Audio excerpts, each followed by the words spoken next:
O Heitor manda o livro Francisco de Assis, João Nunes Maia e Miramês, no 9º capítulo, Unidos para o Bem, na parte 5, voltando ao humilde quarto onde Carmeline vivia seus últimos momentos, vemos o verdugo, contumaz, ir perdendo suas forças de maldade, começando a esquecer o ódio e a perder o interesse de liquidar a velha rival de tempos idos. Ernesto foi tomado por sentimentos de amor e a sua reação acendia ainda mais a saudade da filha inesquecível. Sua mente, rememorando o passado, ajudava o ambiente para que sua amada revestisse a roupagem daquela época.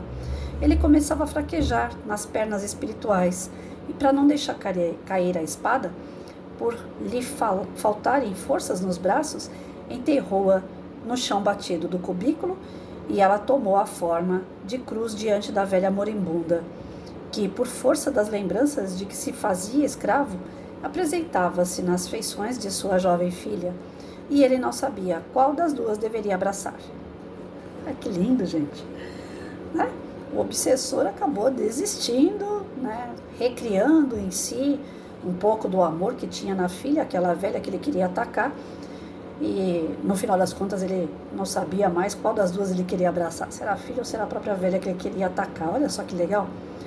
João Evangelista, já inundado de luz, chamou-a com delicadeza. Carmeline, Carmeline, eis teu pai, minha filha, chegou a hora de emprestar-lhe teu auxílio. Busca lembrar-te com toda a intensidade do teu lar, dos tempos passados e principalmente de Ernesto, esse coração que tanto te ama. Reveste-te de coragem e mostra-lhe o caminho pelo teu amor. Ninguém se perde eternamente.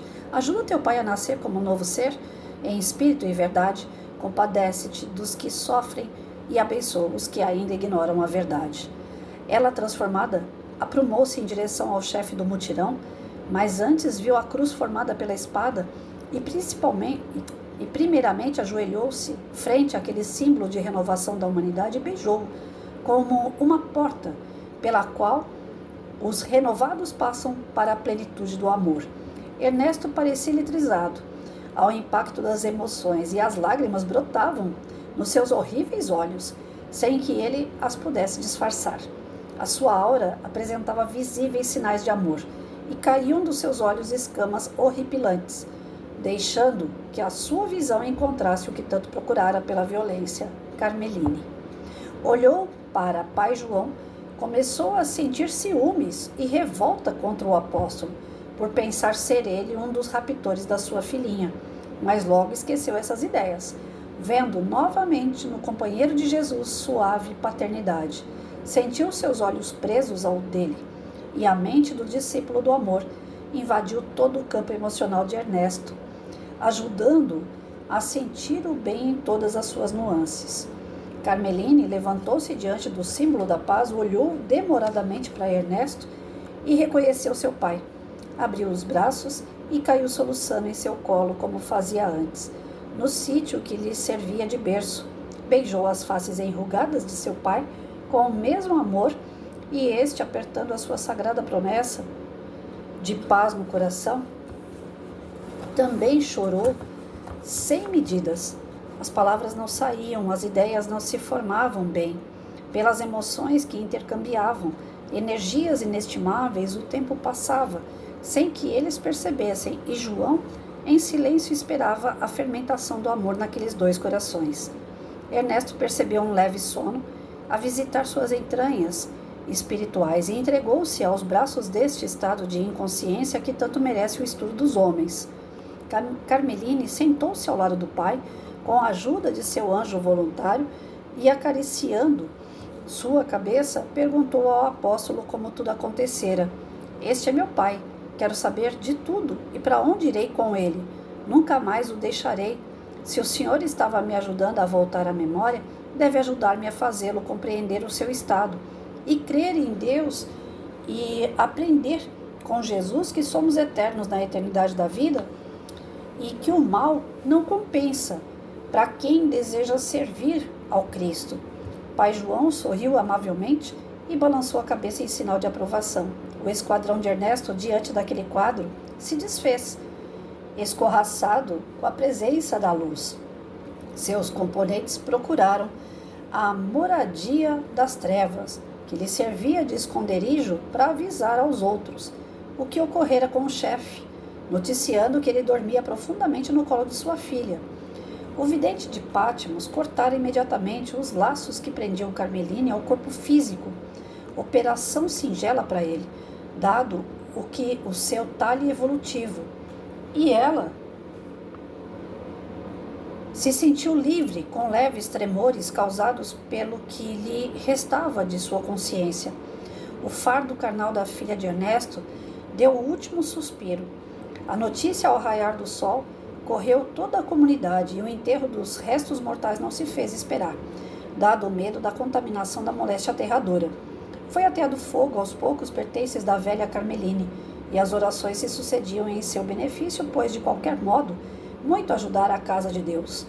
As duas serviçais choraram de saudades, pois a tinham como amiga, que lhes infundia a esperança dos céus e lhes transmitia paz aos corações sofredores. A antiga rival de Ernesto, caçada por ele naquela noite, se ausentara por prementes necessidades e se encontrava fora da comunidade. Quando soube da morte de Carmeline, cuja procedência desconhecia, suspirou aliviada. Ainda bem que morreu. Aquilo na comunidade era um perigo vivo para todas as mulheres a serviço de Deus, mas ele remove o mal dos caminhos dos seus filhos, quando este começa a ameaçar o seu serviço. Pai João, notando a filha de Ernesto, já cansada, convidou-a para breve repouso, mostrando ao lado de fora uma dependência que servia de pronto-socorro espiritual, levando também o ex-verdugo para o descanso recuperador.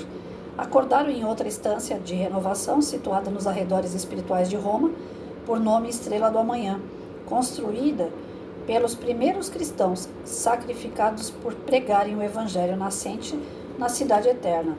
Aquela pequena colônia foi organizada para dar assistência aos recém-chegados do labor da verdade na cidade dos Cesares. Os dirigentes espirituais de Assis, quando souberam da queda do mutirão do verdugo Ernesto, deram graças a Deus pelo fato de ficarem livres do perigoso inimigo, que fazia tremer a confiança até dos mais acostumados ao trabalho do bem. Ernesto dormira quase uma semana, acordando modificado. Carmeline, embora faltando-lhe experiências para o devido socorro, estava à sua cabeceira como fonte de amor para as necessidades daquela alma ressequida em duros processos evolutivos. Suavemente, Ernesto foi retomando a consciência, chamando por Carmeline. Essa passava suas mãos, sobremaneira carinhosas, nas faces grosseiras de seu pai, dizendo-lhe: Papai, sou eu, sou a Carmeline, acorda, acorda. Ele, abrindo os olhos desesperados, abraçou a filha e chorou novamente, como criança, esquecida pelos pais, dizendo-lhe que não o deixasse. Com mais alguns dias de recuperação, Ernesto já conversava com desembaraço nas dependências da comunidade espiritual, acompanhado por sua filha e alguns irmãos da casa. João Evangelista, entrando na colônia, abraçou Carmeline, o que fez Ernesto ficar apreensivo, por não reconhecer por completo aquele espírito de porte esbelto, que atraía com sua palavra e cuja presença infundia-lhe respeito e ao mesmo tempo temor. Parecia dissolver-se diante daquela alma de visível nobreza. Carmeline beijou as suas venerandas mãos e apontou para o pai, dizendo: Já está bom, graças a Deus. Apresenta-o a João, dizendo: Papai, este é o nosso anjo, aquele que fez com que nos reencontrássemos por amor aos que sofrem. Não se lembra? Com esforço alguma coisa se passou na mente do antigo verdugo, que pediu suas mãos para igualmente beijá-las. O que o evangelista fez primeiro, dizendo: Como estás passando, meu filho? Ao que ele respondeu em profunda melancolia: Bem, bem, Senhor, espero melhorar mais. Sim, continua, João. Deus é misericordioso. O seu amor transporta todas as dificuldades e nos desperta para a paz, mesmo em plena guerra. Ernesto sentiu segurança nas suas palavras, que se tornara protetor dos dois espíritos em marcha evolutiva. Precisava e devia ter uma longa conversa com o pai de Carmeline, de maneira que ela pudesse assistir. Todavia, notava que era inoportuno aquele momento, pois necessário se faz que o ex-chefe do mutirão ganhasse mais um pouco de equilíbrio e recuperasse mais as energias. deixaria para outra feita. Recomendar aos dirigentes da comunidade as 2 almas sob a sua custódia, prometendo que voltaria breve, pois nunca se esquecia dos trabalhos começados. Assistência era um dever de consciência e esperança acesa nos corações dos sofredores. Gente, olha que parte maravilhosa, né? É incrível como a espiritualidade, aqui a gente está tendo o exemplo de Francisco, né? Mas a espiritualidade, eles fazem bem isso. Eles vêm até nós, trabalham aquilo que precisa ser trabalhado, eles não ficam ali a vida inteira do nosso lado, né? Eles deixam o nosso anjo protetor, mas que é vigilante 24 horas, né? Mas a questão é que a espiritualidade superior, eles vêm de tempos em tempos, vê como é que a gente está, se a gente está preparado para poder ouvir o que eles têm a dizer, se a gente está preparado para fazer as mudanças que nós precisamos fazer. E aí, quando eles sentem o momento propício, é que eles vêm fazer as suas intervenções diretas. Caso contrário, são missões que eles deixam em aberto, mas não esquecem de voltar lá até fechar aquela missão. Isso é maravilhoso na nossa vida, fala a verdade. É ter a certeza de que nós somos assistidos o tempo todo, que nós somos direcionados, que nós somos abraçados, que nós somos protegidos o tempo todo. Aí faz sentido a questão da prece. Como eu sou Santo Tomé, eu gosto muito de associar uma coisa com a outra para trazer para as pessoas aquilo que vai se firmando dentro de mim. Uma coisa é você fazer a prece da boca para fora. Vai chegar onde? Em quem? Em ninguém. Você está falando ao vento. Mas quando você direciona uma prece, como acontece muito comigo, minha rinite está atacada, gente, por isso que eu estou fuçando aqui. Acontece muito comigo isso, de não conseguir fazer aquela prece assim, aquela que a gente aprende, Pai Nosso, Ave Maria. Eu até coloco no meio das minhas preces esse texto.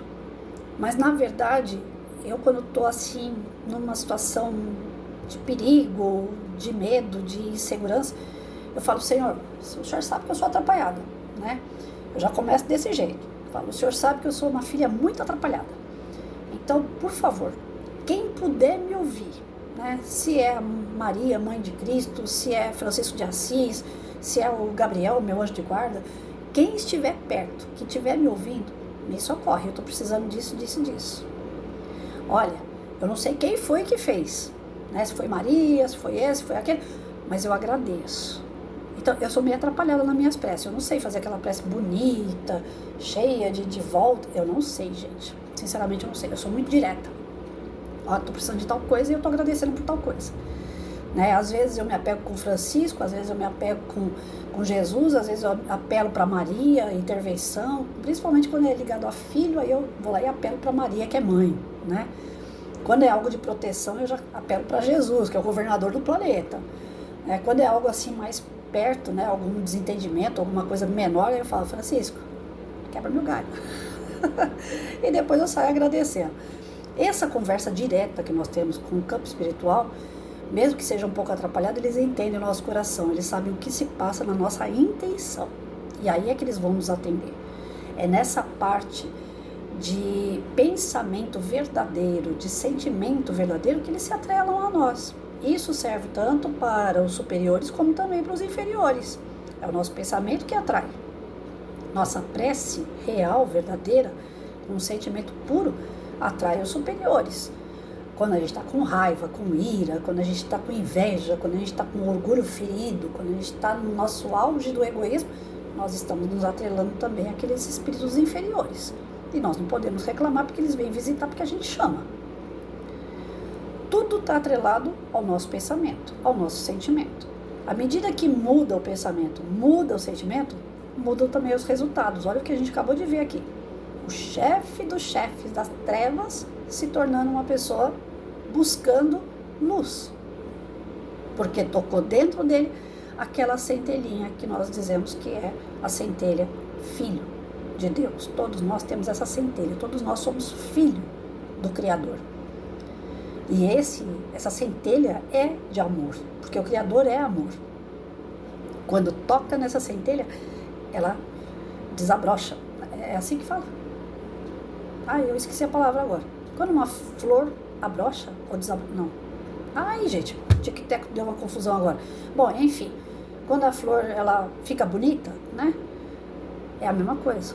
A gente está lá, dormente, a gente está lá quietinho, né? Estagnado, não quer sair do lugar.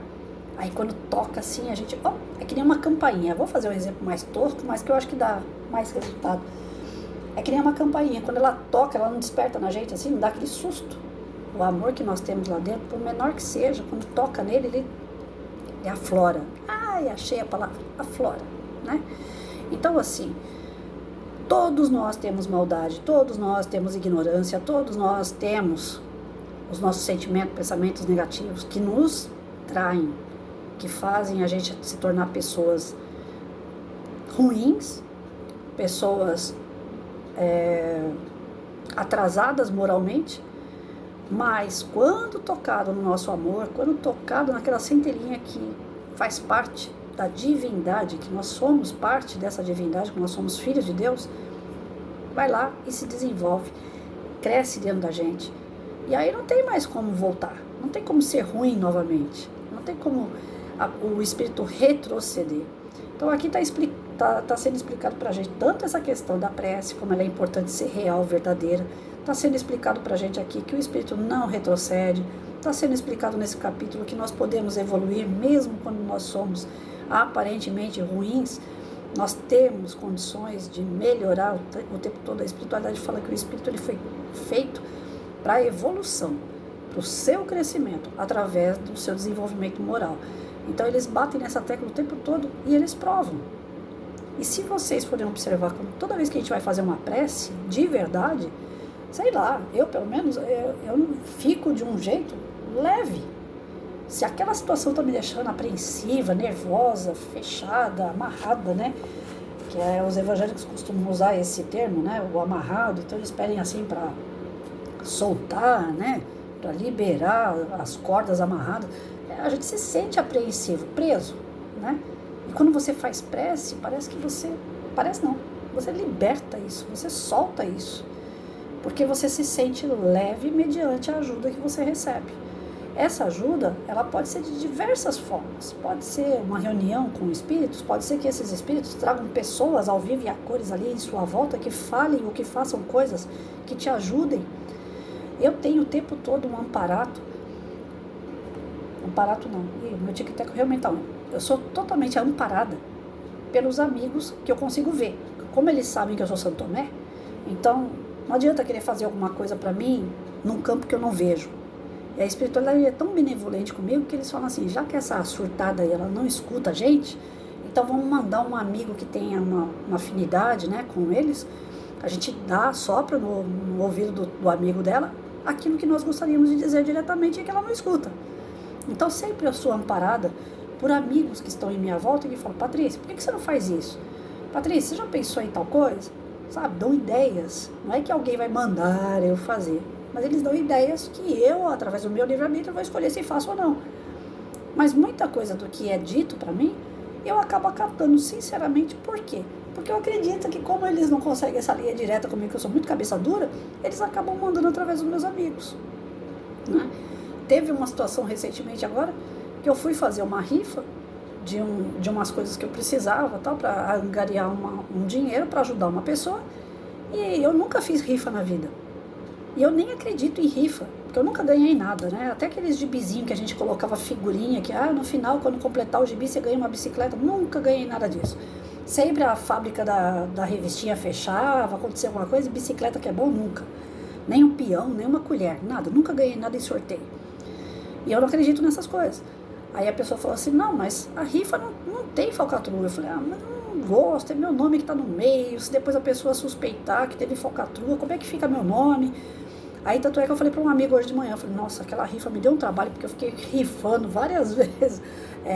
Rifando não, como é que fala? Sorteando várias vezes no aplicativo, no celular, para ver se não aparecia o mesmo nome, o mesmo número, sabe? Porque eu sou muito Santo Tomé. Falei, vai que isso aqui é falcatrua, sempre sai o mesmo número. Aí eu fiz um monte de sorteio antes de fazer o sorteio oficial, para ter certeza que não era o mesmo número, que não ia ter falcatrua. Então, assim, tem coisas que eu acabo fazendo porque alguém me dá uma ideia e eu sei que aquela ideia não partiu bem da pessoa, né? Eu olho para a pessoa e falo assim, aquela pessoa não teria essa ideia sozinha, sabe? Então a espiritualidade não para a gente o tempo todo, transforma a gente o tempo todo. Mas, que nem eu fiz a palestra antes de ontem, eu cheguei com um papelzinho na mão na palestra, né? Eu levo uma apostilinha para quem assiste a palestra e tenho aquele roteiro do que eu vou falar na minha mão. E eu lá com o roteiro na mão, e eu olhei, aí eu escutei uma música que uma das trabalhadoras da casa faz, ela começou a tocar música, cantar música, e numa das músicas dela, eu não conhecia aquela letra, mas eu fui tocada pela letra. E aquela letra me fez pensar numa série de coisas ali que não estava no roteiro. Aí eu comecei a fazer a palestra, falando um pouco sobre o que eu tinha ouvido na música, e depois eu começava a olhar para as pessoas que estavam ali, tinha umas 30 pessoas assistindo a palestra. E aí eu comecei a olhar para as pessoas e, mediante ao olho, né, essa coisa assim, da energia transmitida, eu comecei a ter uma série de intuições do que eu deveria falar para aquelas pessoas dentro do tema, não sair do tema, mas parecia que existia uma conexão entre eu e o campo espiritual naquele momento ali, onde eles me davam dicas do que eu poderia falar para tocar naquelas pessoas de verdade, porque a minha ideia de palestra é essa, é chegar lá e levar um pouquinho de alegria, de esperança, né, de fé, de levar um pouco de conhecimento, um pouquinho do que eu conheço para aquelas pessoas, para despertar o conhecimento delas.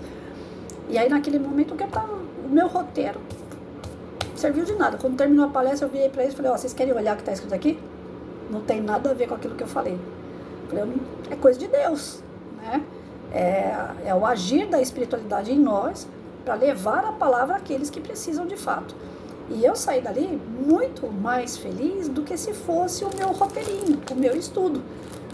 Porque o meu estudo, eu sei que eu tenho um amparo espiritual, eu sei que as dicas são eles que dão para poder montar uma apostila, para montar o tema.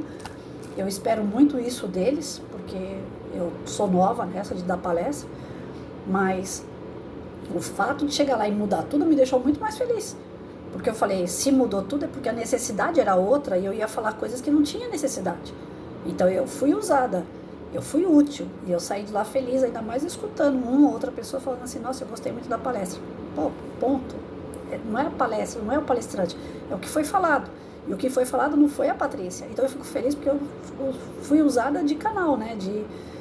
Uma mangueirinha que transmitiu o que o plano espiritual queria. Isso deixa a gente muito feliz. Então eu entendo que como fica feliz os espíritos superiores ou os mais elevados quando a gente faz bingo, né? Quando a gente dá uma dentro. Eles falam, puxa, me ouviu. Puxa, tá fazendo o que é certo, né? Tá escolhendo outro caminho. Então eu imagino o tamanho da alegria de Francisco de Assis aqui, ao conseguir tirar esse irmão que estava totalmente no erro, descobrir o seu ponto, a sua centelha divina lá dentro, que era o amor que ele tinha pela filha, como uma base, uma ponte para a transformação moral desse ser e o socorro dele. E ainda que fosse apenas ele, aquele mutirão que estava com ele não foi socorrido, mas pelo menos através de tirar ele como o guia daqueles espíritos, acabou que espantou, né, espalhou os outros. E cada qual vai ser socorrido no seu momento. É isso que dentro das reuniões mediúnicas a gente procura fazer. A gente não procura atender todos os espíritos. De repente chega uma pessoa lá, com um querendo fazer mal a ela, mas com uma falange junto. A gente não procura falar com a falange, a gente procura falar com o cabeça, aquele que está usando a falange para fazer o mal àquela pessoa. Porque se você consegue tirar o líder, se você consegue ajudar o líder, na verdade a falange se dissipa, né, se dilui. Porque está seguindo a cabeça daquele cara. Aquele cara mudou, então a falange fala, poxa, mas se ele mudou, então eu também estou errado. Eu estou seguindo ele, então eu tenho que seguir para o outro lado. Conseguem entender isso? É muito importante. Essa questão do trabalho mediúnico, desobsessão, né, os portais, alguns mudam de nome, mas é a mesma coisa, né? Portal, desobsessão. É muito importante o trabalho mediúnico na casa espírita. Tem algumas casas espíritas que não querem mais fazer esse trabalho, porque existem muito charlatão no meio que acaba levando esse nome de charlatanismo para as casas espíritas. Aí, para não complicar a vida, algumas casas espíritas estão nos estudos, palestra e passe. Trabalho mediúnico dentro do passe, mas aí é uma coisa fechada, ninguém vê, ninguém fica sabendo, né? Então, o curso prático de mediunidade mesmo Algumas casas nem querem fazer mais, só quer parar no Livro dos Espíritos, Evangelho, porque existem hoje em dia está muito perigoso, tudo que você fala vira processo, tudo que você fala ou faz é discriminação, é charlatanismo. Allan Kardec sofreu isso. Na época das mesas girantes, né, ele registrou que alguns médiuns eram perseguidos como charlatães, né? Tem na Revista Espírita, se vocês procurarem lá na Revista Espírita, tem vários fascículos dela, vários artigos dessa Revista Espírita, onde Allan Kardec ele denuncia, né, a perseguição aos médiuns que eram sérios, mas era registrado BO na delegacia contra o médium, dizendo que ele era charlatão.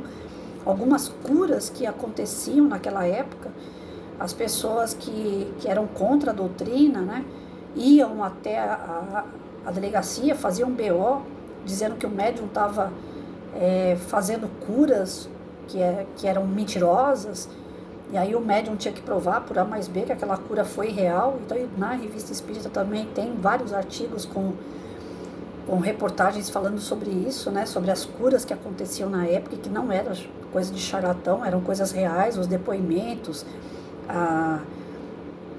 os exames que as pessoas faziam eram protocolados ali, né? É esse o nome que usa, protocolo? Bom, eram colocados juntos, né, com esses artigos para provar que a pessoa realmente teve uma cura. Eu vejo assim o Sérgio Cherce Júnior, né, eu acompanho ele no Instagram, e eu tinha feito também no canal a leitura do livro dele, Curas Espirituais à Luz da Doutrina Espírita. E o Sérgio Cherce Júnior, ele trabalha com o Dr. Ludwig, o espírito do Dr. Ludwig. E o Sérgio Cherce, ele coloca sempre, né, fotos dos tratamentos que as pessoas fazem na casa espírita dele, que é lá em Birigui, né? E ele é Birigui? Ai, gente, agora eu não lembro. Eu acho que é. No interior de São Paulo. Não lembro agora se é Birigui, mas eu acho que é. Bom, enfim. Lá na casa espírita onde ele trabalha, ele tira as fotos do trabalho e ele vai postando no Instagram, né? Não pra florir, pra ser o cara, mas pra provar. Justamente para provar que o trabalho dele está sendo feito sem charlatanismo, sem mentira, né? Infelizmente, por conta dos maus espíritas ou espiritualistas que se misturam aos espíritas, acaba acontecendo isso, né? Os maus, acaba acontecendo isso. As pessoas veem que ali não deu resultado, que foi um charlatão que atendeu, tá? E aí acaba pré-julgando que todos são iguais. Aí aqueles que não são, que são pessoas responsáveis, que são pessoas sérias, que são médiums sérios, acabam que, para se defender de algo futuro, acabam tendo que guardar documentos, provas de que o que ele fez, como ele fez, o resultado do que ele fez, né? Infelizmente acontece isso. No campo espiritual, a gente tem todo um amparo, mas aqui, na parte física, a gente está em provas, expiação, a gente está evoluindo para a regeneração, mas não chegamos lá ainda. Então, nessa provas, expiação, os próprios médiuns terão que passar por muitas e muitas situações de constrangimento, de dor, de sofrimento, até porque o médium não é um cara santo. Se ele vai passar por essas questões de ter que provar o bem que ele faz, é justamente pelo mal que ele fez no passado ou pelo bem que ele deixou de fazer. Então são circunstâncias que são colocadas ao médium, infelizmente, né? Não é que seja algo bom, dói, mas é necessário. É um remedinho amargo que é necessário. Até mesmo para que aqueles que sejam sérios continuem trabalhando seriamente, porque sabe que a qualquer hora, a qualquer momento, pode acontecer um questionamento, pode acontecer algo que não seja tão agradável. No plano espiritual, se trabalha tranquilamente, mas aqui a gente trabalha sempre com essa questão da preocupação de ter provas. É importante ter as provas, né? E aí, por conta disso, alguns centros não querem mais trabalhar desobsessão, não querem mais deixar isso em aberto. Se trabalha na câmara de passe, quando alguém assiste uma palestra, passa pela câmara de passe, é feito tratamento em fechado, como eu falei. Vai dar resultado. Mas a questão é, e se a pessoa não volta no centro? E se ela não assiste mais a palestra? O campo espiritual prova, através do livro, que eles não deixam nenhum tipo de tarefa para lá, para trás, né? tudo que eles começam, eles terminam. Então fiquem tranquilos, se a pessoa vai no centro uma vez só e começa um tratamento, não quer dizer que o tratamento vai ser cessado ali. No centro vai, mas no campo espiritual nunca. A gente é amparado o tempo todo. E desculpa, a garganta ficou ruim agora. É a rinite atacando pra tudo que é lado aqui. Um abraço, gente.